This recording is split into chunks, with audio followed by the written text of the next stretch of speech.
Hola, mi amigo querido. Qué alegría saber que estás ahí, listo a estudiar la palabra de Dios conmigo. Recuérdate que estas reflexiones, estos comentarios en torno de la escuela sabática, no sustituyen tu estudio personal de la lección. Tú tienes que abrir la Biblia con espíritu de oración, revisar los pensamientos registrados ahí. Ahora, este es apenas un auxilio. Quiero hablarte de la oración antes de entrar a la lección.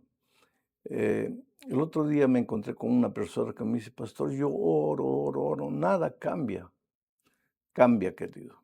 Si tú oras, oras, oras, cambia. Primero cambia dentro de ti. Sale el pesimismo, sale el derrotismo, y de repente empiezas a ver las mismas circunstancias. Tal vez las circunstancias exteriores no han cambiado, pero tú empiezas a ver todo con ojos diferentes. Porque ahora, cuando tú oras, el Señor Jesucristo entra en tu corazón a través de su Espíritu Santo, coloca paz en tu corazón y entonces pues ya no te, ya no sientes miedo delante de los desafíos de la vida. Entonces, ora, ora, no te canses de orar. Vamos al estudio de esta semana, lección número 11 para el 14 de septiembre del año 2024. El título de la lección es Apresado y juzgado. Y el propósito de la lección es mostrar los incidentes últimos que ocurrieron antes de la crucifixión del Señor Jesucristo. Y no solamente analizar históricamente esos incidentes, sino ver cómo podemos aplicar las lecciones embutidas en esos hechos. ¿Cómo podemos aplicar eso a nuestra experiencia? Porque ya te dije muchas veces, el propósito del estudio de la Biblia no es solamente información, sino que tenemos que sacar los principios, los valores, las lecciones de las victorias, de las derrotas y aplicarlas a nuestra vida. Entonces sí, el estudio de la Biblia es edificante, nos ayuda a crecer en la experiencia cristiana. Bueno, vamos a la primera parte de este estudio. El autor de la lección le colocó inolvidable. ¿A qué se refiere? A la inolvidable historia de la mujer que quebró un frasco de perfume y ungió al Señor Jesucristo. Vamos a revisar los versículos 1 al 10 del capítulo 14 de Marcos. El autor llama a esta otra historia sándwich. El otro día alguien me dijo, pero ¿por qué complican tanto el estudio de la Biblia diciendo que sándwich, que esto, que aquello? Bueno, te voy a explicar una vez más. Una historia sándwich es que los primeros versículos comienzan presentando una historia. Después los siguientes versículos colocan otra historia. Y en los últimos versículos completa la historia que se comenzó al principio. O sea, es una historia sándwich, porque es como si tuvieras un pedazo de pan aquí, después el relleno aquí, después el pedazo de pan. Pan y pan son iguales, pero el relleno es diferente. Entonces, en una historia sándwich, comienza la historia aquí, va a terminar al final, pero en el relleno hay otra historia. Leo para entender mejor esto, Marcos capítulo 14, versículos 1 y 10, y después voy a leer también el versículo, perdón, 1 y 2, y después voy a leer el versículo 10. Dice así: 2 días después era la Pascua y la fiesta de los panes sin levadura, y buscaban los principales sacerdotes y los escribas cómo prenderle por engaño y matarle. Y decían, no durante la fiesta para que no se haga alboroto del pueblo. Este es el comienzo de la historia de cómo los judíos, los sacerdotes, los principales de la sinagoga querían matarlo. Pero como era la semana de la Pascua, ellos dijeron, no, no, no, porque hay mucha gente. Y ellos sabían que la gente seguía al Señor Jesucristo por tantos milagros que él había hecho, porque el Señor Jesucristo nunca hizo nada de malo, solamente trajo bien a las personas. Y aunque los líderes religiosos no lo aceptaban y no lo querían y se sentían ofendidos cuando él decía que era el Hijo de Dios, pues la mayoría del pueblo apoyaba al Señor Jesucristo. Entonces, por eso ellos dijeron, vamos a matarlo, pero no ahora. Entonces, ¿cómo hicieron para matarlo? Ahí la historia salta al versículo 10. Y miren lo que dice el versículo 10. Entonces Judas Iscariote, uno de los 12, fue a los principales sacerdotes para entregárselo. Y el versículo 11 dice, y ellos al oírlo se alegraron y prometieron darle dinero, y Judas buscaba oportunidad para entregarle. Ahí está. En los primeros versículos, en el versículo 1 y 2, Marcos relata cómo los líderes religiosos trataban de matar al Señor Jesús, pero no tenían cómo. Ellos eran inteligentes, querían matarlo, pero no querían ser acusados de muerte. No sabían qué hacer y dijeron, no, en la Pascua no, porque hay mucha gente. Pero después en el versículo 10 aparece Judas, que por esas cosas de la vida decide entregar al Señor Jesucristo y lo vende por 30 piezas de plata, lo vende. Y ahí se concreta el plan maléfico de los líderes religiosos que querían matar al Señor Jesucristo. Ahora, queridos, aquí en la historia de Judas y de lo que los líderes religiosos hicieron, destaca eh, la pérfida traición. Es triste descubrir que alguien te está traicionando. En primer lugar, quiero que entiendas que un extraño no te puede traicionar. Generalmente quien te traiciona es alguien en quien tú confías, es alguien que vive cerca de ti, es alguien que finge ser tu amigo. ¿Acaso Judas no estaba entre los 12? ¿Acaso Judas no era el tesorero del grupo? ¿Acaso Judas no contaba con la confianza del Señor Jesucristo? Claro que sí. Por eso es que Judas lo traicionó, porque un extraño, vuelvo a repetir, nunca te traiciona. Quien te traiciona es el que está cerca de ti. Y la traición duele. ¿Por qué duele? Porque el que te traiciona estuvo cerca de ti, porque tú confiaste, porque tú pensabas que era tu amigo. Entonces eso duele. Sus palabras duelen cuando te traiciona con las palabras y sus hechos duelen más cuando te traiciona con sus hechos. ¿Sabes? Judas fue el típico personaje que vivió al lado de Jesús, pero en ningún momento sintió el poder transformador de Jesús. Él estaba ahí en el grupo, se deleitaba en las palabras, él también ambicionaba un lugar en el reino futuro de Dios, pensando que él era el libertador de Israel del poder romano, pero en ningún momento él dejó que la influencia del poder transformador de Jesús entrase en su vida. Ahora yo te pregunto, ¿sería posible nosotros estar en la iglesia, pasar años en la iglesia, disfrutando de los programas, reuniéndonos, disfrutando de la camaradería de los hermanos, del compañerismo, pero no permitimos que el poder transformador del Espíritu cambie nuestra vida? Pues este es un asunto para ser meditado, reflexionado. Bueno, en el relleno de esta historia sándwich viene la historia de la mujer Magdalena, o de la mujer que quebró un vaso de perfume y derramó el perfume encima de la cabeza del Señor Jesús. En otros evangelistas dicen que también lavó los pies del Señor Jesucristo. Ahí está una historia diferente de la traición de Judas. El reconocimiento, la gratitud de una mujer que había vivido una vida terrible afuera, lejos de Jesús. Ella conocía el otro lado de la vida, había sufrido, había llorado. El complejo de culpa la había masacrado una vez y otra vez. Ella sabía lo que era pasar noches sin dormir, con el martillo de la culpa castigándola. Pero ahora encontró al Señor Jesucristo, encontró paz en el Señor Jesucristo, encontró el perdón y por eso busca un frasco de perfume carísimo y derrama ese perfume en la cabeza del Señor Jesucristo.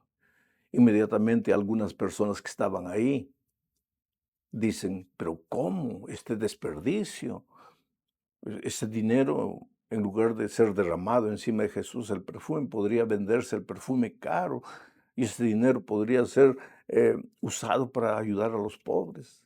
Quiere decir, gente hipócrita, gente mentirosa, gente endurecida, gente que hablaba una cosa, pero vivía en otra cosa, porque en el fondo ellos querían usar el dinero de otra manera, no ayudando a los pobres. Ellos se resistían a aceptar que una mujer mostrase su gratitud al Señor Jesucristo. Pero es que, queridos, la experiencia que una persona tiene con Cristo no es entendida por nadie. La experiencia que tú tienes con Cristo es solo tuya. No esperes que los otros te comprendan, porque tú sabes lo que Jesús hizo en tu vida. Tú sabes dónde estabas, tú sabes cómo Él te encontró, cómo Él te perdonó, cómo Él te transformó. Y entonces con tu corazón rebosante de alegría, pues tú expresas tu gratitud a Jesús, aunque los otros no te entiendan. Vamos a la segunda parte de este estudio, la última cena. Mira lo que dice Marcos 14:12. El primer día de la fiesta de los panes sin levadura, cuando sacrificaban el cordero de la Pascua, sus discípulos le dijeron: ¿dónde quieres que vayamos a preparar para que comas la Pascua? ¿Qué es la Pascua? Mira, cuando Israel salió de la esclavitud de Egipto, celebraron los israelitas por primera vez la Pascua. Comieron panes ácimos sin levadura, hierbas amargas, sacrificaron un cordero. ¿Por qué? Celebrando la libertación del poder de Egipto, de la esclavitud de Egipto. Ahora, antes de que Jesús, el Cordero de Dios, muriera en la cruz del Calvario, el Señor Jesús mismo les enseña a celebrar la Pascua, pero otro tipo de Pascua. Ya no es la celebración de la libertación de un poder político en esta tierra, sino la libertación del poder del pecado. A veces nosotros solo nos concentramos en proclamar libertad, pero libertad de los poderes de esta tierra. Los poderes de esta tierra son pasajeros. Pueden durar 1 año, 5 años, 15, 20, 30 años, pero van a pasar. Ahora, la libertad del pecado, esa es la que vale. Porque el pecado te esclaviza, te masacra. Y Jesús quiso enseñarles a sus discípulos que Él había venido para libertarlos del poder del pecado. Por eso, cuando los discípulos dijeron: Señor, ¿dónde quieres que preparemos la Pascua? Jesús les dijo: vayan a la calle, van a ver un hombre cargando un cántaro de agua, síganlo, y donde él entra, al dueño de esa casa, díganle: el maestro dice que prestes tu casa para que celebre la Pascua. Y fue de esa manera que los discípulos prepararon la Pascua. Y durante la cena, el Señor Jesús les dijo: miren, tomó el pan y dijo: este es mi cuerpo. Tomó el jugo de uva y dijo: esto es mi sangre. El cuerpo y el pan y el jugo de uva son símbolos del cuerpo de Cristo y de la sangre de Cristo. Y cuando tú en la Santa Cena que celebras hoy, tú colocas en tu boca el pan y el vino, ese jugo de uva y ese pan llegan a formar parte de tu cuerpo, de tu estructura. En otras palabras, simbólicamente el Señor Jesucristo eh, entra a tu corazón, entra a tu vida. Y eso es lo que Pablo dice cuando dice: ya no vivo yo, ahora Cristo vive en mí. Oh, querido, nosotros debemos caminar con Jesús, andar con Jesús de tal manera que ya no vivamos nosotros, sino que Cristo viva en nosotros. ¿Y por qué celebramos la Pascua? Porque pues en el bautismo nacemos de nuevo, pero mientras vivamos en esta tierra, el polvo del pecado nos va a salpicar. Y como no podemos estar bautizándonos cada mes o cada 3 meses, pues celebramos la Santa Cena, la Pascua. Y al celebrar la Santa Cena estamos recordando lo que el Señor Jesucristo hizo en la cruz del Calvario. ¿Qué hizo? Murió por nuestros pecados. Y si nosotros fuimos salpicados por el pecado durante los 3 meses anteriores, pues merecemos morir, pero no morimos porque Cristo murió en la cruz del Calvario, pero para eso participamos de la Santa Cena. Cuando participamos en la Santa Cena, estamos mirando al Calvario, al sacrificio de Cristo, pero estamos mirando al futuro, a la segunda venida del Señor Jesucristo.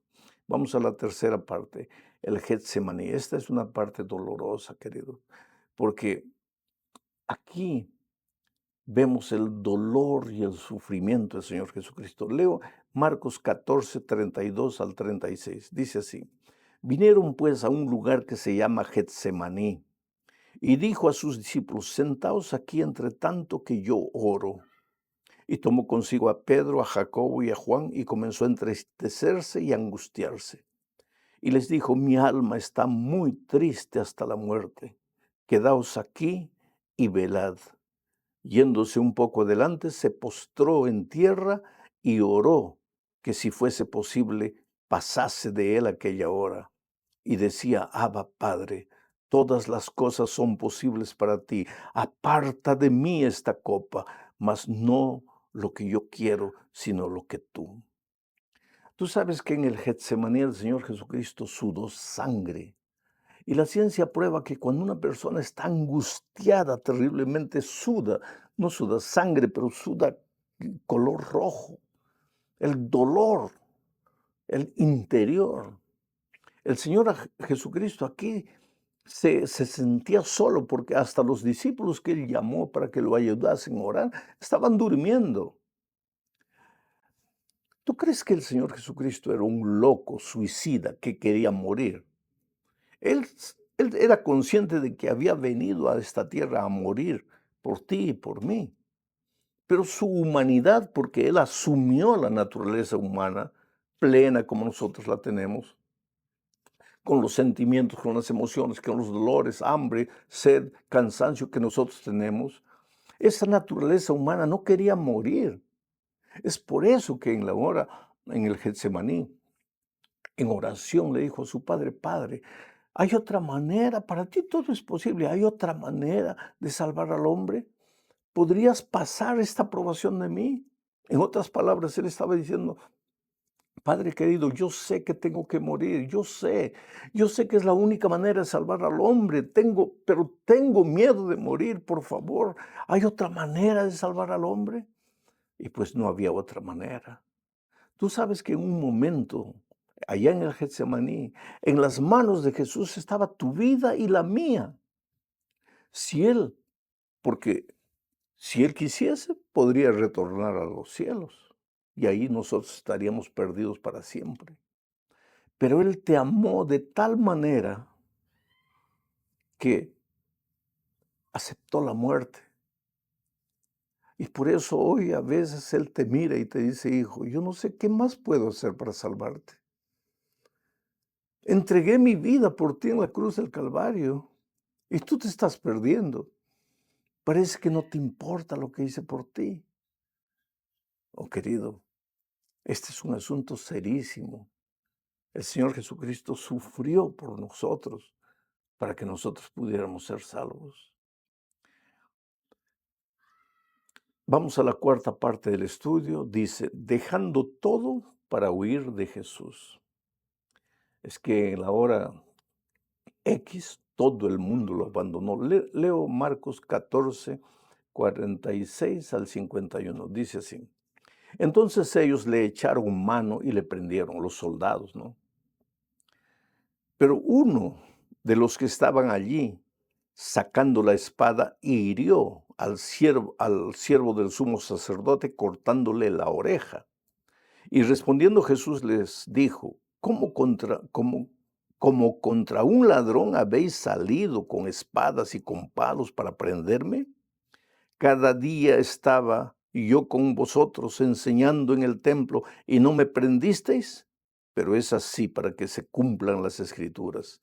Entonces todos los discípulos, dejándole, huyeron. Interesante, ¿no? Cuando los soldados vinieron a prender al Señor Jesús porque ya Judas lo había entregado, lo había vendido, los sacerdotes, los líderes religiosos estaban acompañando a los soldados. Ellos no metían la mano, eran los soldados que lo iban a prender, pero ahí estaban los líderes vigilando. Y entonces eh, un discípulo del Señor agarró una espada y cortó la cabeza de uno de los ayudantes de los sacerdotes y el Señor Jesús les preguntó a los sacerdotes, yo no estaba en la sinagoga, yo no estaba en el templo con ustedes, ¿por qué no me agarraron? ¿Esperaron ahora tanto tiempo? Pero la profecía se estaba cumpliendo. Era necesario que todo fuera así. Tú sabes que todo lo que aconteció en la vida de Jesús no fue casualidad, no fue coincidencia. Todo estaba profetizado. Hasta esos incidentes, todos estaban profetizados. Ahora, delante de la aprehensión del Señor Jesucristo, todos sus discípulos huyeron, hasta Pedro, el que dijo, todos estos tal vez te traicionen, pero yo nunca, tal vez fue el primero en desaparecer y escaparse. Ahora, la historia, si tú sigues leyendo, dice que un joven eh, vestido con una túnica iba acompañando al Señor Jesús, un joven discípulo del Señor Jesús, iba acompañando al Señor Jesús, así medio de lejos, pero lo iba acompañando. Pero de repente cuando lo vieron, los soldados dijeron, a este también, y ahí él dejó la túnica y salió corriendo. Interesante que el Señor Jesucristo nos pide que dejemos todo y lo sigamos. Y este joven dejó todo para escaparse.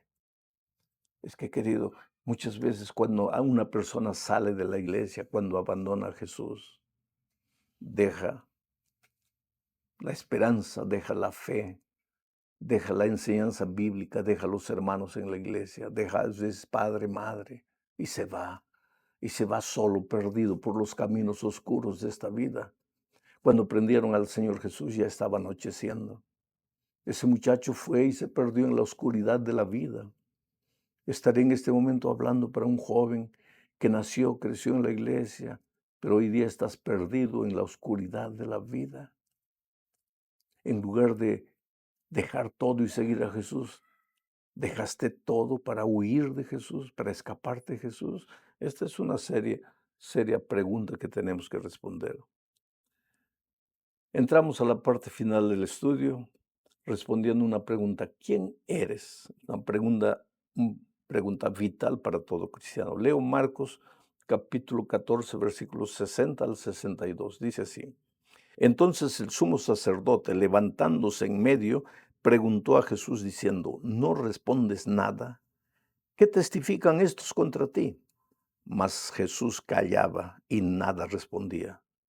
El sumo sacerdote le volvió a preguntar y le dijo, ¿eres tú el Cristo, el Hijo del bendito? Y Jesús le dijo, yo soy. Y veréis al Hijo del hombre sentado a la diestra del poder de Dios y viniendo en las nubes de los cielos.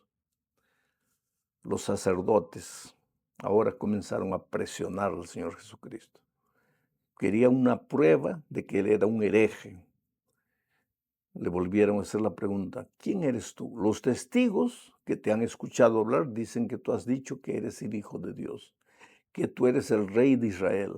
Ahora te preguntamos, ¿quién eres tú? Queremos oírte, porque los testigos dicen que tú has dicho esas blasfemias. ¿Quién eres tú? El Señor Jesús se quedó callado. Y el sacerdote insistió, dinos, ¿quién eres tú? ¿Eres tú hijo del bendito? Refiriéndose a Dios Padre. Y Jesús no respondió, dijo, yo soy, no. Dijo, tú lo has dicho. El sacerdote sabía, cuando Jesús dijo, tú lo has dicho, Jesús sabía que el sacerdote conocía las escrituras, conocía las profecías, conocía lo que el Antiguo Testamento hablaba sobre la venida del Mesías. Pero el sacerdote no creía. El sacerdote estaba su mente oscurecida con un solo propósito, prender a Jesús y matar a Jesús. Cuando tú oscureces tu mente con un pensamiento, con una ideología, con una manera de pensar, caes en el terreno de la terquedad. Y aunque las evidencias están delante de tus ojos, tú no entiendes. Tú no entiendes. ¿Por qué? Porque tu mente está llena de preconceptos, de prejuicios, porque has colocado algo en la mente y no quieres separarte de esa idea. Pero querido, el cristiano tiene que estar dispuesto a aprender ¿Y sabes lo que significa aprendizaje? Aprendizaje significa dejar la tierra que tú conoces y dar un paso a la tierra que tú no conoces. Por eso la gente tiene miedo, porque lo desconocido provoca miedo. El sacerdote sabía, pero no aceptaba, porque tenía miedo de rendirse al Señor Jesucristo. El Señor te está llamando hace mucho tiempo. Yo te pregunto, ¿hace cuánto tiempo? Tu esposa ya está en la iglesia, tus hijos están en la iglesia, pero faltas tú. O tu esposo está en la iglesia, tus hijos están en la iglesia, pero faltas tú, la esposa. Es hora de que te rindas a Jesús. ¿Quién es Jesús para ti? ¿Es el Hijo de Dios? ¿Es tu Rey? ¿Es tu Salvador? Si es tu Salvador, deja que entre en tu vida. Él te va a librar del miedo, de los temores, del pasado. Él te va a perdonar y te va a transformar. Él va a sacar el dolor interior. Vas a dejar de pasar noches enteras sin dormir, porque vas a recibir la paz de Jesús en tu corazón. Dios te bendiga.